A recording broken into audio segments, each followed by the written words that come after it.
दोस्तों, जब भी बात होती है देशभक्ति, जोश और जुनून की, तो एक ही नाम दिमाग में आता है, सनी देओल। वो शख्स जिसकी आवाज में बिजली की गूंज है, जिसकी आंखों में लपटते हैं लौर, जिसके डायलॉग आज भी सीने में आग लगा देते हैं। और अब जब फिल्म लाहौर 1947 की पहली झलक सामने आई है, तो सनी पाजी का दिल भी उसी पुराने दर्द और गर्व के जज्बे से भर उठा है।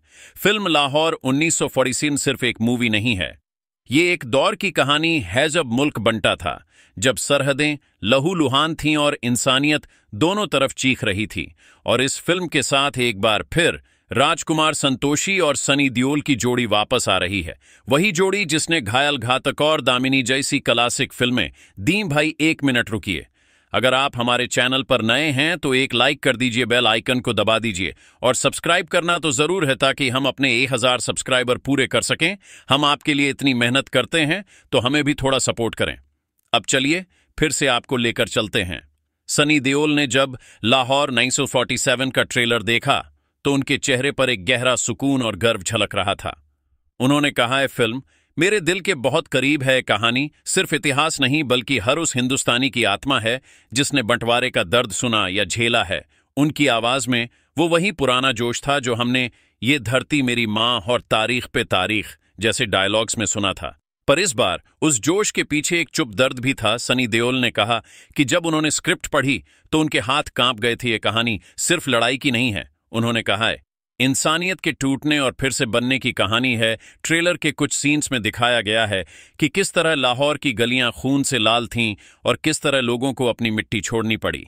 सनी देओल ने बताया कि जब उन्होंने शूटिंग के दौरान वो दृश्य किए, तो कई बार कैमरे के पीछे खामोशी छा जाती थी, किसी को कुछ बोलने की हिम्मत नहीं होती थी। राजकुमार संतोषी ने खुद कहा कि सनी देओल इस रोल के लिए पैदा हुए हैं। उनका कहना था, सनी सिर्फ एक्टर नहीं हैं, वो एक फीलिंग हैं। जब वो पर्दे पर आते हैं तो स्क्रीन हिल जाती है, और इस फिल्म में उन्होंने जो किया है वो हर हिंदुस्तानी के दिल को छू जाएगा। सनी पाजी फिर से एक और गदर करने वाले हैं। ई लोगों ने कहा कि लाहौर 1947 दरअसल गदर का आत्मिक सिक्वल लगता है, क्योंकि उस फिल्म में भी हिंदुस्तान पाकिस्तान का दर्द था और यहां भी वही जख्म खुले हैं। फर्क बस इतना है कि अब कहानी और भी ज्यादा गहराई से दिल को छूती है। सनी देओल ने इंटरव्यू में यह भी कहा कि आज की नई पीढ़ी को इस फिल्म से बहुत कुछ सीखने को मिलेगा। उन्होंने कहा, हम सिर्फ हिंदू या मुस्लिम नहीं हैं, हम इंसान हैं, और जब बंटवारा हुआ था तब इंसानियत सबसे ज्यादा मरी थी। इस फिल्म का मकसद यही है कि आने वाली पीढ़ी उस गलती को दोबारा ना दोहराए। एक सीन के बारे में उन्होंने बताया कि जब उन्होंने पाकिस्तान की सरहद की तरफ देखा तो अंदर से एक अजीब सा दर्द उठा। उन्होंने कहा, मेरे पिता धर्मेंद्र जी लाहौर में पैदा हुए थे, उस मिट्टी से मेरा रिश्ता खून का है। जब मैंने वो सीन किया तो ऐसा लगा जैसे मैं अपने पिता की जड़ों से बात कर रहा हूं। सनी देओल का यह बयान फैंस के दिलों में उतर गया।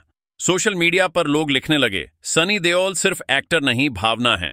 लाहौर 1947 देखकर यकीन हो जाएगा कि असली देशभक्ति क्या होती है।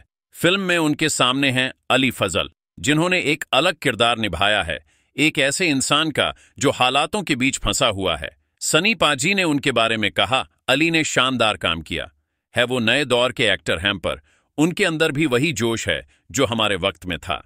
फिल्म की शूटिंग पंजाब के असली गांवों और पुरानी हवेलियों में हुई। सनी ने बताया कि वहां का माहौल इतना रियल था कि कई बार उन्हें लगा जैसे वो सच में 1947 में पहुंच गए हों। जब एक भीड़ ने हिंदुस्तान का झंडा उठाया और भारत माता की जय बोलासनी कहते हैं, तो मेरी आंखों से अपने आप आंसू निकल आए। उनका कहना था कि लाहौर 1947 सिर्फ एक फिल्म नहीं, बल्कि एक जज्बा है। वो जज्बाजो याद दिलाता है कि हम एक मुल्क हैं, एक मिट्टी हैं, और कोई भी दीवार हमें हमेशा के लिए नहीं बांट सकती। अंत में सनी देओल ने कहा, मैंने गदर में अपने देश के लिए लड़ा था, पर लाहौर 1947 में मैंने इंसानियत के लिए लड़ा है। उनकी ये लाइन सुनकर पूरा सेट तालियों से गूंज उठा और फैंस के दिल में बस एक ही ख्याल आया, सनी देओल लौट आए हैं, और इस बार वो सिर्फ फिल्म नहीं, एक इतिहास लिखने आए हैं।